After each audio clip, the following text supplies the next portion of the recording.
So I'm now joined by Amanda McKinney, Yes. another commissioner. Thank you very much for joining us, Absolutely. Amanda. So we heard from Kyle there. I want to ask you, first and foremost, after the State of the County address, we ran a poll, and it came back with, as I was saying to Kyle, terrible, what is your view of the state of the county? Terrible 52% and passable 36%, with only good or very good saying 12%. That's not my perception, I'm going to be honest, and I live in Yakima County. What's your perception of how people reacted to that? I think it's not surprising, because I think there's just a great sentiment, especially where we live, with our voices not feeling like they're heard, from where the policies that impact us the most are actually being decided upon, and that's at the state level. I think when you ask more people to go into detail the things that they're upset about, typically it's something that actually isn't county local government's role or responsibility. However, I have always had a sense that I'm still responsible for trying to change perception, which is why I'm here with you today. I think it's disheartening when people to that amount feel that they're just not getting the best bang for their hard-earned dollar. I want to bring and instill confidence in at least local government and what we do and the services we provide. And I always seek out every opportunity to make sure that we're reminding folks that local government are your friends, your family, your neighbors. We're working very hard to do the best we can to be good fiduciaries of your dollar and spend it well, despite having to take care and provide services that don't come with a revenue source, but a demand that we do it from the state government. And we're trying to make the very best of what we have. But it's disheartening, which is why I enjoyed the opportunity to come here and hopefully provide some explanation. Well, we appreciate that. I mean, it is just a pulse poll. It's not necessarily scientific, and that's how our viewers reacted. But we wanted to give them also an opportunity to follow up. But some of the things that came up that I think are really interesting are the misunderstanding of what is county, what is city, what is state, and a lot of the blame for what they think is wrong perhaps in Yakima is attributed in completely the wrong directions. One person wrote, we'll move to Union Gap, but they're still within the county. Lots of people say, why aren't you saving the trolleys? And then the governor got complained basically for everything. Now there is an element of I might have been in there. You might have been, but there is an element of what the state does. Of course it impacts the county, but what the county is responsible for is very different to what some of the people, our viewers, thought you have responsibility for. The county government, from our tax revenue portion, is really responsible for the things that you most identify with, for things related to criminal justice and law enforcement. You know, our sheriff's office is run through there, as well as our Department of Corrections, our jail, our prosecuting attorneys, our defense attorneys. And I will add that one of the huge constraints to our fund, our general fund, is that of the taxes that we collect to pay for specifically public defense, the cost has grown to be so immense that it's exceeding $8 million. And I will tell you that we get reimbursed from the state $275,000. And yet this is actually something that we are doing and acting as the state when we are providing public defense. Presently, the State Association of Counties is in a lawsuit with the state to force them to pay for what they should be paying for. But in the meantime, the tax base in Yakima County, and you can insert any county in Washington state, the taxpayers for local government services are diminished and deficient because they're paying for something that the state coffers should be covering. So those are the complexities that we deal with, for sure. Well, it is very complex, but let's just answer some of the very specific questions that we had from our viewers, and Amanda has seen these before.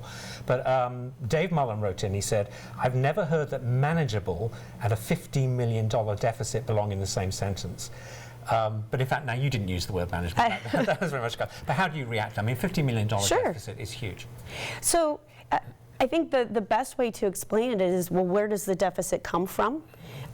Our budget is actually statutorily set and capped at 1% growth per year, which means that the taxes that are collected from you, the county's portion that we retain for county services, it's only 1% a year. And so you can imagine, we essentially start out, unless we've had robust sales tax revenue, which is our only second source. So we get sales tax revenue and we get property tax revenue. And so imagine if you're only having an increase of 1%, we do a budget forecast right out of the gate when we start our draft budget, and we're forecasting across all departments. We just say, let's assume a 3% growth rate. That's how we do our initial projected deficit, let's say.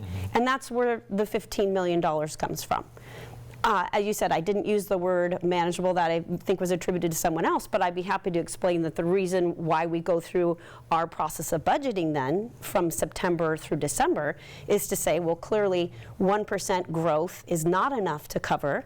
There are some departments who do not have increases over 1%, but certainly anything, a sheriff's office is a great example with fuel costs that we are all struggling to afford because of the Climate Commitment Act. Fuel costs are immense for our roads department and our sheriff's deputies specifically. Those are far exceeding 3% increases year over year. That's $500,000 plus a year spent on fuel just for the sheriff's office. And so what we're going through is an exercise to say, all right, we have 1% limited growth. We have many major expenses that exceed 1% growth year over year. So what are we going to cut so we can cover those things that we have determined are priorities for us? And Linda Levitt has written in, and she's saying, well, this is the big issue, actually, the recent rise in property taxes and at the county level.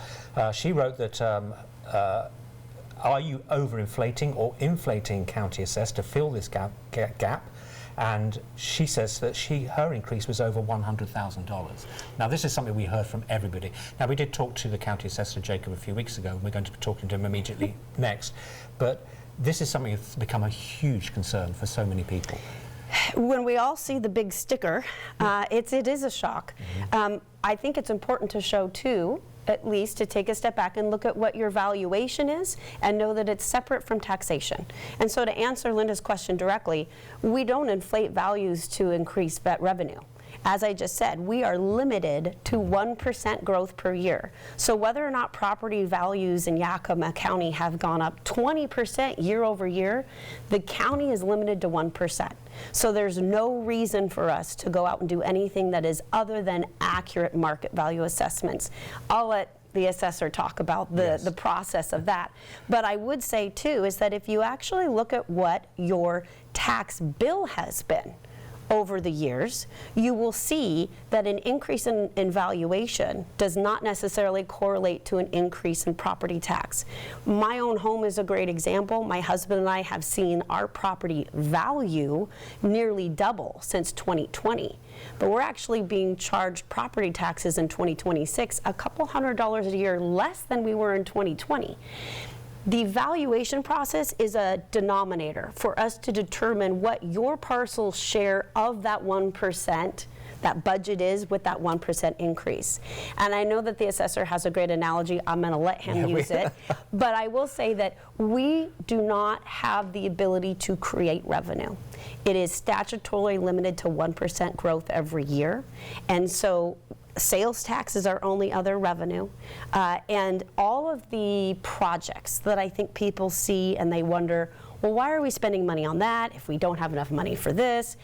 Those come in outside of the general fund. Those are direct funds that come from grants from the state or federal government, and we have to choose whether or not we want to administer those or not.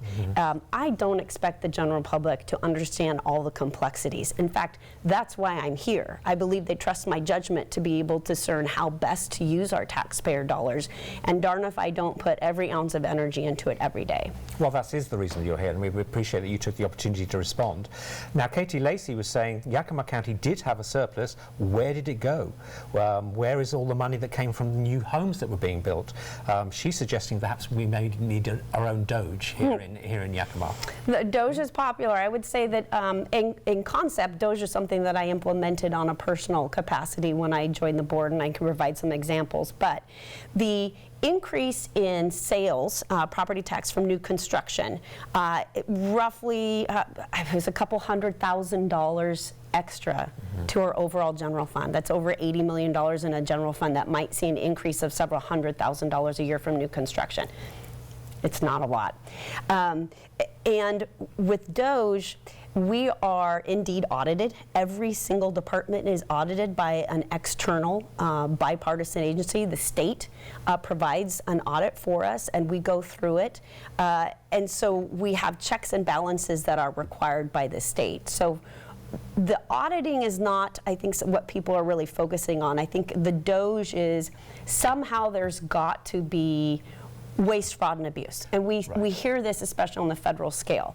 And what I would say is that if we really, again, hearken back to the knowledge that county budgets are limited to 1% growth, there's a very limited amount of money to be wasting on an annual basis when you're talking about budgets that might only be a couple $100,000 per department. And when you then look in, and all of that information, by the way, is online.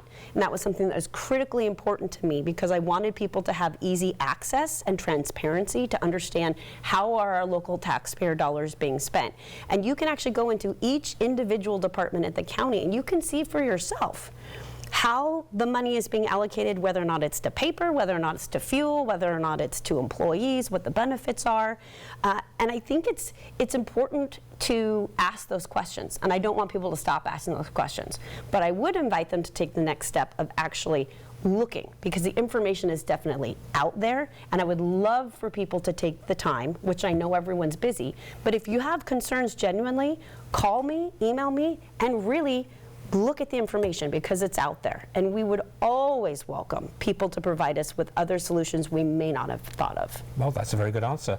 Now, Lenny Hughes just says it's quite simple. Stop spending money you don't have, period. That's not really a practical County solution. governments don't have the ability to spend money that we don't have. But I think if they're thinking that that's how the deficit got created, Sure. because you're overspending. Sure, and I think I've well articulated why a deficit is for most municipalities right now inherent when you just know that we're limited to 1% increase in our revenue, and I don't know hardly anything that is limited year over year over year to 1% growth. And I can provide a specific example. Every dollar that's collected for property taxes, when I started 5.5 years ago as a commissioner, the percentage or the portion of the dollar that was collected for property taxes that actually went to the county for county services was about 14 cents. And then it went to 13 cents. 2026, it's going to be 11 cents. It's going down. So of course it's going to down. Yeah. Why is that? Because as everything else goes up, but counties are limited to 1%. Nothing else is limited to 1% but our revenue.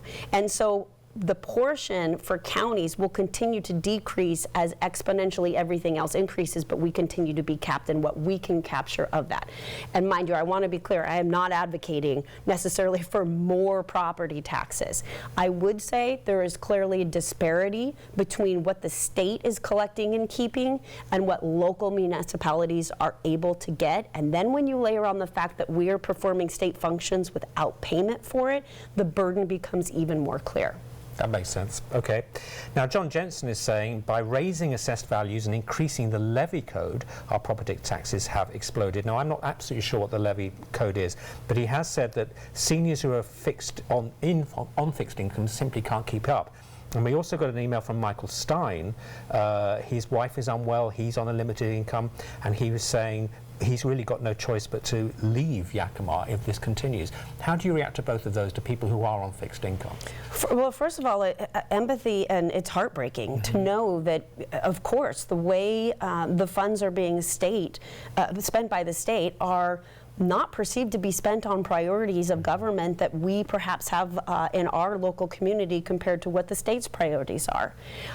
We do have exemptions, and those are also statutorily outlined. And so there are veterans and senior discounts that we can provide. But I think it's important to recognize that, again, the total tax base has to come up with all the parcels filter up for this bill that's due, this budget, which is limited at 1% every year growth. And so if you're asking not to pay as much in property taxes, that means that someone else in the community will now have to take over your portion of the burden, because the need to pay the bill doesn't go away. And so anything that goes away from responsibility from one parcel must inherently be shifted to other parcels. And I have to say, this is why I have been so ardently opposed to these massive solar and wind complexes, because the state of Washington has said that the improvement value for putting in all of those solar and wind turbines, even though they add value to the parcels, which overall increases property valuations for Yakima County, they're exempt from having to pay for that added value. It's personal property, but the value is still there. And so what ends up happening is that there is a shift, a burden of the amount that's due to all of the other parcels. And that is why this is so unfair for the state to continue to cite these projects without community value. We have simply said we need to make sure that our taxpayers are not burdened and harmed by the citing of these major projects. We at minimum need to see community reinvestments. Well, Amanda, that's a very detailed answer. Thank you very much. And thank you for taking the time to answer some of our viewers' questions, both you and Carl. But we are actually going to talk to Jacob as well, the state assessor, to talk very specifically about the property increases, the valuation, which, as you've made very clear, is not necessarily tied to what the taxes will be when actually people get their tax demands. But Amanda, thanks so much. Absolutely. I appreciate the invitation. Thank you. Great to see you.